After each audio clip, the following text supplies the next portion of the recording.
আমি ঘুমের ভান করে রইলাম, কিন্তু সাকিবের দুষ্টামি কিছুতেই থামছে না। ও ছোট তো, এসব ব্যাপারে একদম কাঁচা। অনেক চেষ্টা করেও ঠিকমতো কিছু করতে পারছিল না। আমি চুপচাপ শুয়ে থাকলেও মনে হচ্ছিল আর বেশিক্ষণ নিজেকে সামলে রাখতে পারব না। মাথার ভেতর এক গাদা প্রশ্ন ঘুরপাক খাচ্ছিল।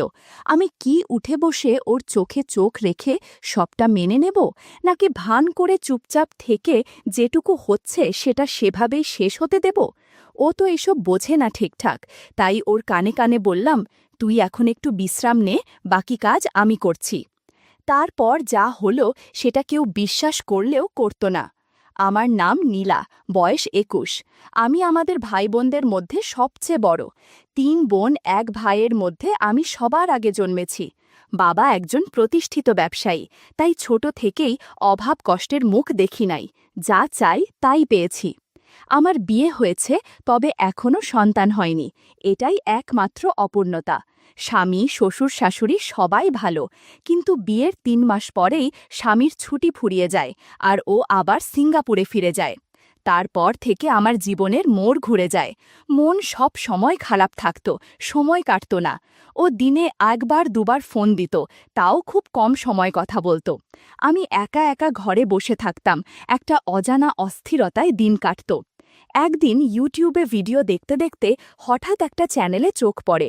নানা সম্পর্ক ভিত্তিক নাটকীয় গল্প, মায়ের সঙ্গে ছেলে, মামির সঙ্গে ভাগ্নে, এরকম নানা সম্পর্ক নিয়ে বানানো গল্প। প্রথম দিকে শুনে অস্বস্তি লাগলেও কেমন যেন মজাও পেতে থাকি। ধীরে ধীরে ওই চ্যানেলের নিয়মিত দর্শক হয়ে উঠি। সারাদিন ঘরের কাজ, শ্বশুর শাশুড়ির দেখাশোনা, স্বামীর সঙ্গে নিয়ম করে কথা বলা, সব শেষে রাতে বিছানায় শুয়ে ওই গল্পগুলো শুনে মনটা হালকা করতাম। মাঝে মাঝে মনে হতো, ইস, যদি কেউ থাকতো পাশে, যার সঙ্গে কিছু করা যেত। ঠিক তখনই জীবনে আসে সাকিব। ওর সহজ সরল ব্যবহার আর মজার কথা শুনতে শুনতে কখন যে আমি ভেতরে ভেতরে বদলে যাচ্ছি সেটা নিজেই টের পাইনি। আমি এমন রক্ষণশীল পরিবেশে বড় হয়েছি, অথচ অজান্তেই এক অদ্ভুত টান অনুভব করতে শুরু করি। সাকিব আমার স্বামীর বড় বোনের ছেলে, মানে সম্পর্কের দিক থেকে আমার ভাগ্নে। বিয়ের সময় একবার দেখা হয়েছিল ওর সঙ্গে, কিন্তু তেমন কথা হয়নি। তখন সাকিব এসএসসি পরীক্ষার প্রস্তুতিতে ব্যস্ত ছিল। এরপর ওর বাড়ি থেকে কলেজ অনেক দূর হওয়ায় পরীক্ষার পর সে আমাদের বাড়িতে থেকে কলেজে যাতায়াত করতে শুরু করে। আমাদের বাড়ি থেকে ওর কলেজ মাত্র ১০ মিনিট দূর। প্রতিদিন সাইকেল চালিয়ে ক্লাসে যেত সাকিব। আমাদের শ্বশুরবাড়িতে ঘরের সংখ্যা খুব বেশি না, শুধু একটা বড় ঘর ছিল। সাকিব যেহেতু পড়াশোনা করবে, তাই শ্বশুরমশাই বড় ঘরের পাশেই একটা ছোট ঘর তৈরি করে দিলেন ওর জন্য।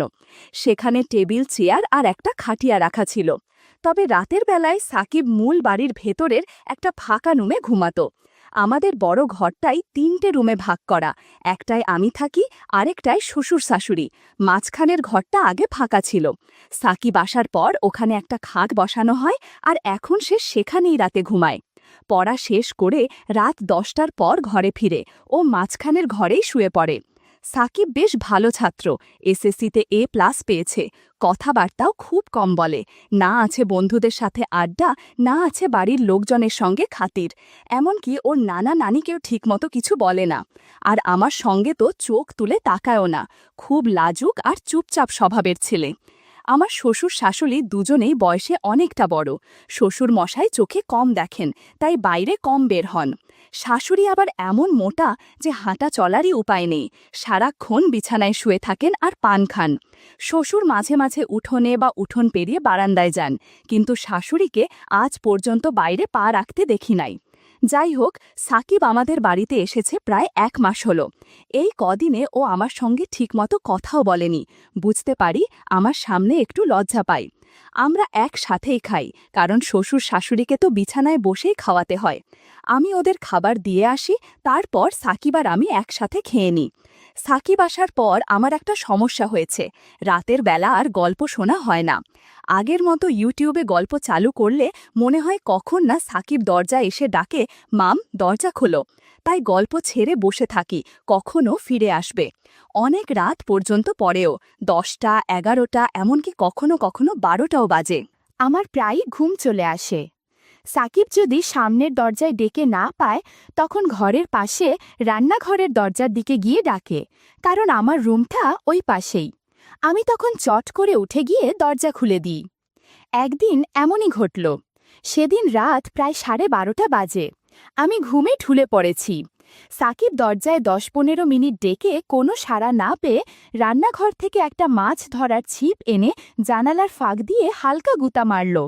ঘুম ভেঙে লাফ দিয়ে উঠলাম, গিয়ে দরজা খুললাম। আমি বললাম, তুই খা, আমি বাসন ধুয়ে নিই।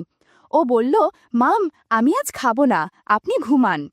আমি অবাক হয়ে বললাম, কেন খাবি না? কেউ কি না খেয়ে ঘুমায়? সাকিব হেসে বলল, আপনার চোখে ঘুম, রোজ আপনাকে বিরক্ত করি। আজ অনেক রাত হয়ে গেছে, আপনি শুয়ে পড়ুন, আমি সকালে উঠে খেয়ে নেব।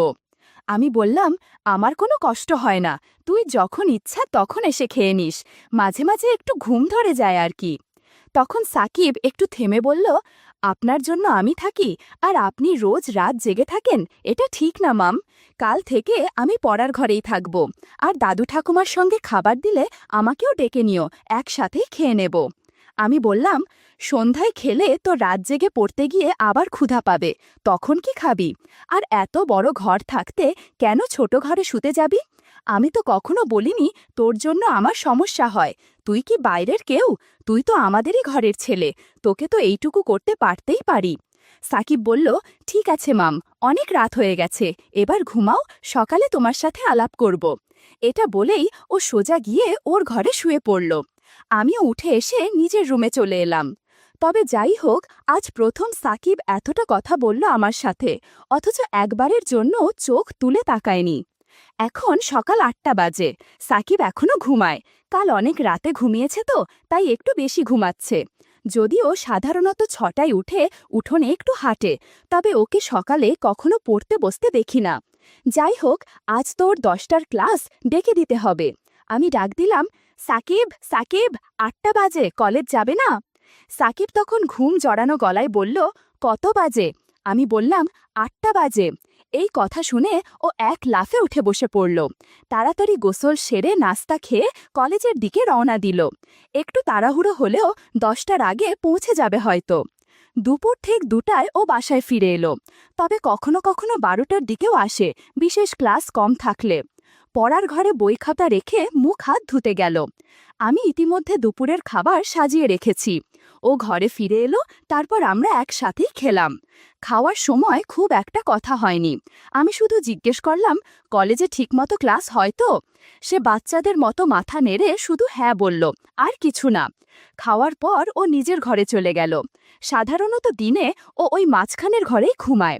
সন্ধ্যা হয়ে এলো, কিন্তু সাকিব উঠছে না। আমি পড়ার ঘরে গিয়ে ডাক দিলাম।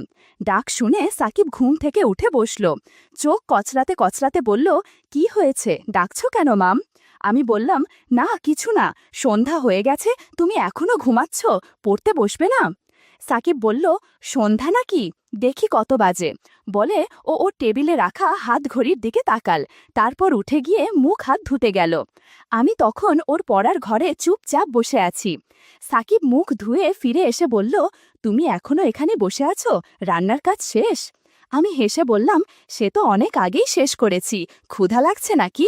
সে বলল, আরে না, এমন সন্ধ্যা সময় ক্ষুধা লাগে নাকি, তবে একটা চা হলে ভালো লাগতো। আমি বললাম, চা পাতা মনে হয় শেষ হয়ে গেছে, কালকে এনে দেব। সে বলল, ঠিক আছে। তারপর বলল, এখন যাও, আমি পড়তে বসব। আমি বললাম, আচ্ছা বাবা, ভালো করে মনোযোগ দিয়ে পড়ো, বলেই আমি বড় ঘরে চলে এলাম। ঘণ্টা দুয়েক পরে শ্বশুর শাশুড়িকে রাতের খাবার দিলাম। তারা খাচ্ছেন, আমি পাশে বসে আছি। হঠাৎ শ্বশুর বললেন, বৌমা, সাকিব ঠিকমতো পড়াশোনা করছে তো, তুমি একটু খেয়াল রেখো। আমি বললাম, বাবা, আপনি একদম চিন্তা করবেন না, সাকিব খুব ভদ্র ছেলে, তাকে পড়তে বলার দরকার পড়ে না, নিজে থেকেই পড়ে নেয়। শ্বশুর বললেন, তা জানি বটে, কিন্তু দায়িত্ব তো আমাদেরও কিছু আছে। আমি হেসে বললাম, চিন্তা করবেন না বাবা, আমি ওর পাশে থাকি সব সময়। আর হ্যাঁ, কাল সকালে চা পাতা আনবেন তো, আজ সন্ধ্যায় সাকিব চা খেতে চাইছিল। শাশুড়ি তখন বলল, সাকিবদের বাড়িতে সবাই চা খায়। আমিও ভাবছিলাম তোমাকে বলবো, কিন্তু বলার কথা ভুলেই গেছি। আর তোমার শ্বশুরের দরকার নেই বাজারে যাওয়ার, এখন থেকে যা লাগবে সাকিবকে দিয়ে আনাবে, আমি সকালে ওকে বলে দেব। আর বৌমা, তুমি নাস্তার সময় আমাকে মনে করিয়ে দিও, আমি ওর সাথে কথা বলবো। আমি বললাম, ঠিক আছে মা। তারপর ওরা খাওয়া শেষ করা পর্যন্ত আমি পাশে বসে রইলাম। খাওয়া শেষে বাসনপত্র গুছিয়ে নিজের রুমে এলাম। একটু পর মায়ের সাথে ফোনে কথা বলছিলাম। কথায় কথায় রাত 10টা বেজে গেল। ভাবলাম, দেখি সাকিব কি করছে। দরজা খুলে পড়ার ঘরের কাছে গেলাম। কাছে যেতেই ওর পড়ার আওয়াজ পেলাম। ওর মনোযোগ নষ্ট না হয় এই ভেবে আর ঢুকলাম না, বড় ঘরে ফিরে এলাম।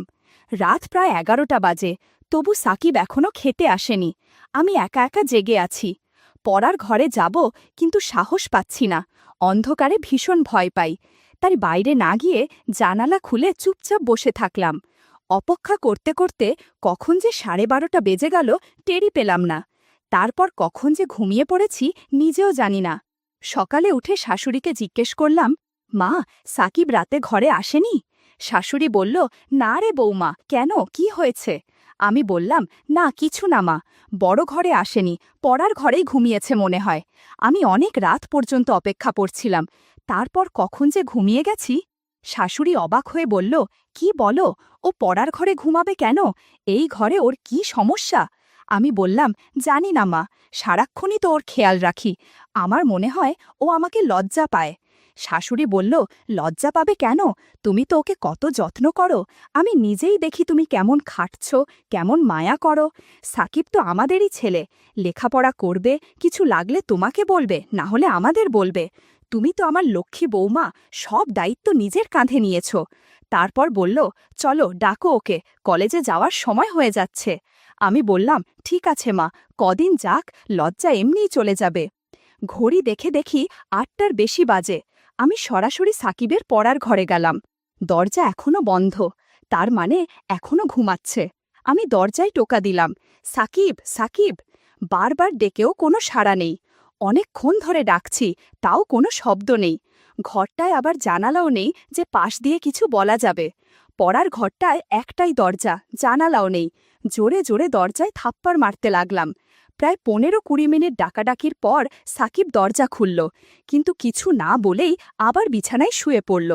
আমি ঘরে ঢুকে ওর মাথায় হাত রাখতেই বুঝলাম ওর শরীরে জ্বর, শরীরটা যেন পুড়ে যাচ্ছে। তড়িঘড়ি করে বড় ঘরে গিয়ে শাশুড়িকে বললাম। শাশুড়ি চলতে পারেন না, বললেন, বৌমা, ভেজা কাপড়ে শরীরটা মুছে দাও, কপালে জলপট্টি দাও। আমি তৎক্ষণাৎ পানি এনে ওর শরীর মুছে দিলাম, কপালে জলপট্টি দিলাম। প্রায় 1 ঘন্টা পাশে বসে থাকলাম। ধীরে ধীরে সাকিব চোখ খুলল। ওকে ধরে বসালাম। সাকিব বলল, রাতে জ্বরের সময় তোমাকে ডাকতে গিয়েছিলাম, কিন্তু তুমি ঘুমিয়ে গেছো দেখে আর ডাকিনি। আমি বললাম, এটা কোনো কথা হলো? তুমি অসুস্থ, আমাকে জোরে ডাকতে, জানালায় ধাক্কা দিতে পারতে, দরজায় লাথি মারতে, একা একা কষ্ট পেয়ে থেকেছ কেন? ও কিছুক্ষণ চুপ করে রইল, তারপর উঠে হাত মুখ ধুয়ে বড় ঘরে গেল। আমি ওর জন্য নাস্তা নিয়ে এলাম। নাস্তা করতে করতে জ্বর কিছুটা কমল। শরীর ঠিক ছিল না, তাই ও আজ কলেজে গেল না, বাড়িতেই হাঁটাহাঁটি করছিল। আমি রান্না করছিলাম, হঠাৎ দেখি সাকিব পেছনে দাঁড়িয়ে। আমি বললাম, কি ব্যাপার, রান্না শিখবে নাকি? সাকিব হেসে বলল, না, ভাবছিলাম তুমি একা একা কত কাজ করো, সবাইকে কত খেয়াল রাখো। সত্যি তুমি খুব ভালো। জানো কেন যে তোমার সাথে এতদিন কথা বলিনি? আসলে তোমাকে লজ্জা পেতাম, মেয়েদের সামনে সহজ হতে পারি না। আমি বললাম, মেয়েরা কি বাঘ ভাল্লুক যে দূরে থাকবে? সাকিব হেসে বলল, তুমিও দেখি কলেজের মেয়েদের মতো কথা বলো। আমি বললাম, তোমার কলেজে কি কোনো মেয়ে বন্ধু আছে?